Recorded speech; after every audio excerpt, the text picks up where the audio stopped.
Students तो एफएमएसएम का paper दे रहे थे, पर आईसीआई ने कहा चलो हम पीछे से कुछ और कारनामा कर देते हैं। आपका पेपर वापस पोस्टपोन कर दिया गया है ऑडिट का। यस माय डियर पीपल, 19 को पेपर नहीं हो रहा due to some unavoidable reason. ICI ने ऐसा बोला है, ये पेपर शिफ्ट हो गया है और आगे की डेट भी नहीं आई है। मोस्ट प्रोबेबली आगे की डेट 21, 22, 23 आ सकती है। अब सर क्या करें सर? सर ऐश करें सर, मज़े करें। मेरी बात को सुनना थोड़ा ध्यान से, क्योंकि एफएमएसएम में जो बच्चों ने तैयारी करी ना, I was not really happy. Problem क्या होती है, सुनना यहाँ पे ध्यान से। आपका एक तो लास्ट पेपर है, ठीक है, थोड़ा सा वैसे भी रहता है कि भाई एग्जाम से फ्री हो जाए। अभी पेपर पोस्टपोन हो गया है। एफएमएसएम में क्या हुआ था, बच्चों को टाइम मिला ना, बच्चों ने उसका यूज़ नहीं करा। बहुत सारे बच्चों ने यूज़ नहीं करा। देखो इजी हो जाते हैं, अरे छुट्टियां मिली है, इजी है, हो जाओ, चलो रिलैक्स हो जाओ। ऑडिट में भी अगर आप ये चीज़ कर रहे हो तो देखो भाई भयंकर रिस्क ले रहे हो अपने अटेम्प्ट से। मैं आपको बताता हूँ क्यों। आज 17 तारीख हो रही है। सपोज करो आपने 17 तारीख यूं ही गवा दिया, अरे यार मस्त रहो ना यार, ठीक है। 18 को आप फिर नोटिफिकेशन का वेट करते रह जाओगे, पढ़ाई नहीं करोगे। एकदम से नोटिफिकेशन आएगी और मान के चलना उस समय आपको बोलेगा 1.5 दिन में तुम्हारा, 1.5 दिन बाद में तुम्हारा पेपर है। ऐसे ऐसा ही कुछ करेगा। 21, 22, 23 में से कोई सी भी डेट आ जाएगी। तुम्हें उस समय रिग्रेट होगा, तुम उस समय पैनिक अटैक होएगा, यार मैंने वो टाइम तो पढ़ा ही नहीं, जो टाइम मुझे मिला था मैंने पढ़ा ही नहीं, मेरे दोस्त ने तो पढ़ लिया, मेरे उसने तो पढ़ लिया, कंपटीशन हैवी है। सुन, आईसीआई सब बच्चों को पास नहीं करेगा, आईसीआई उसी बच्चे को पास करेगा जो डिजर्विंग है, ठीक है। तो अगर तुम ये सोच रहे हो कि सर पेपर होगा तब हम वापस पढ़ना स्टार्ट करेंगे, भाई ऑडिट जैसे सब्जेक्ट में अगर इतना टाइम मिल रहा है और फिर भी नहीं पढ़ रहे हो, और फिर तुम्हारा अटेम्प्ट लगता है आगे जाके, तो रोने की जरूरत नहीं है। लिटरली बता रहा हूँ, I am using some hard words. Hard words तुम्हें थोड़ा सा बुरा लगे, पर लगना चाहिए बुरा, बुरा लगना चाहिए। बिकॉज अगर ये टाइम निकाल दिया ना, इतना पैनिक करोगे ना ऑडिट के एग्जाम में, और ऑडिट के एग्जाम में पैनिक एक बार होना स्टार्ट हो जाता है ना, फिर तुम्हें कोई चीज़ याद नहीं रह सकती, कुछ भी चीज़ दिमाग में नहीं रहेगा, ठीक है। ये एफएमएसएम में भी बच्चों के साथ में हुआ है। टाइम मिला था, सही से यूटिलाइज करा नहीं, और लास्ट में फिर पैनिक कर रहे कि सर ये कर ले क्या, वो कर ले क्या, ये कर ले क्या, वो कर ले, सर हमने तो सही से पढ़ा ही नहीं। भाई ऑडिट में भी यही हो जाएगा। सीरियस बच्चे आराम से 2 बार ऑडिट को यहाँ पे पढ़ के बिल्कुल तरीके से एग्जामिशन की तैयारी करेंगे। और कुछ नालायक हो गए यहाँ पे जो 17 की तारीख को तो बिल्कुल, अरे सर यहाँ आज थोड़ी ना पढ़ेंगे, और 18 की तारीख को वो नोटिफिकेशन का वेट कर करके नहीं पढ़ेंगे। मैं बता रहा हूँ, ठीक है। तुम्हारा अटेम्प्ट अगर लग जाए ना, ठीक है भाई, रोने की जरूरत नहीं है। मैं लिटरली बता रहा हूँ, रोने की जरूरत नहीं है।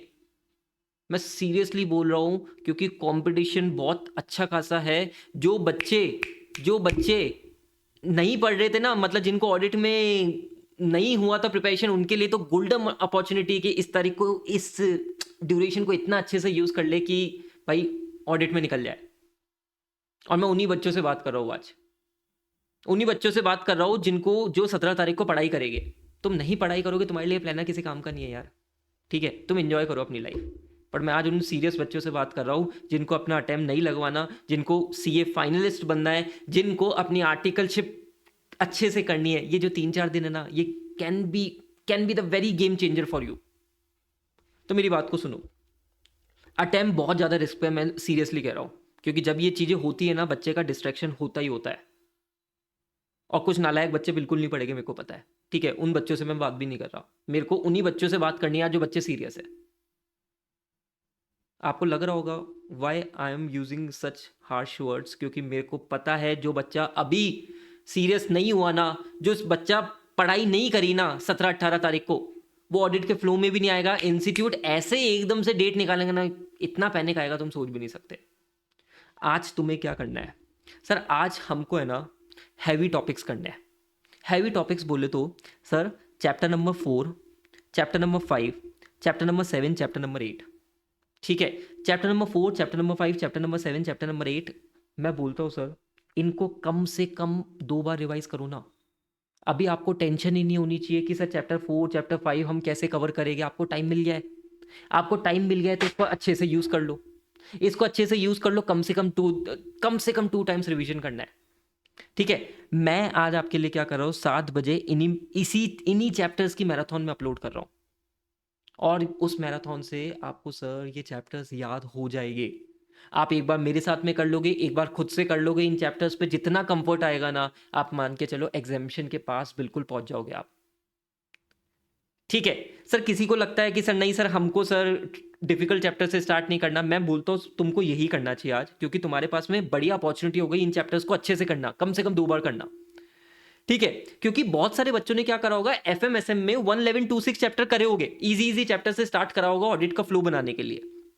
ठीक है, इस बार तुम्हें फोकस करना है डिफिकल्ट चैप्टर्स पे। ठीक है, फिर भी अगर सपोज करो तुमने एफएमएसएम के समय में ऑडिट को बिल्कुल भी पढ़ाई नहीं करी थी, you can start with 1126 chapter अपना ऑडिट का एक फ्लो बनाने के लिए। इसके लिए भी मैंने एग्जाम डे मैराथन डाल रखी ऑलरेडी लास्ट अटेम्प्ट में, मैं उसका लिंक पिन कमेंट अभी कमेंट में पिन कर दूंगा, वहां से जाके तुम चेक कर सकते हो। बट स्पेसिफिकली अगर आप लोगों ने एफएमएसएम में, जो कि मेजोरिटी ऑफ बच्चों ने कराई है, ऑडिट की प्रिपरेशन भी करी थी कम से कम 1.5 दिन, तो वहाँ पे आपने इजी इजी चैप्टर उठाए थे। ठीक है, अभी राजा है टफ चैप्टर को टाइम देने का, इनसे अपन इस तरीके से इस लेवल की प्रिपरेशन इन चैप्टर्स की करने वाले हैं ना, कि आपको लगेगा सर एक अलग लेवल का कॉन्फिडेंस है, और वो कॉन्फिडेंस आपको आज ही लेके जाना है। क्योंकि जब आईसीआई डेट निकालेगा ना, आप मेंटली रेडी होगे, हाँ कि भाई हमने ये चैप्टर्स अच्छे से पढ़ लिए, हमारा ये सिलेबस अच्छे अच्छे से चल रहा है, अब अपन को रिवाइज करना है, आप बहुत अच्छी सिचुएशन में होगे।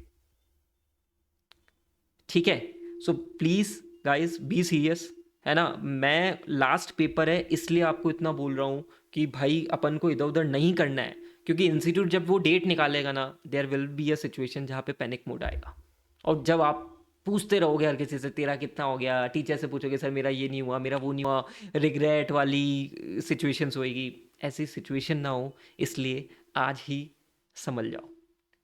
ठीक है, एंड अपने दोस्तों के साथ में भी शेयर कर देना ये मैराथन का। ठीक है, चलो, थैंक यू गाइस।